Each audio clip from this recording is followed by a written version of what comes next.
এরা যে প্রান্ত থেকে যেভাবে নৈরাজ্য সৃষ্টি করতেছে মাগুরা জেলার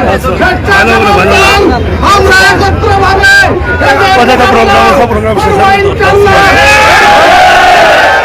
এই মাগুরার মাটিতে কোনো জায়গা হবে না। ইনশাআল্লাহ আমরা তার প্রতিরোধ করে তুলবো। কাটতেছেন কাপ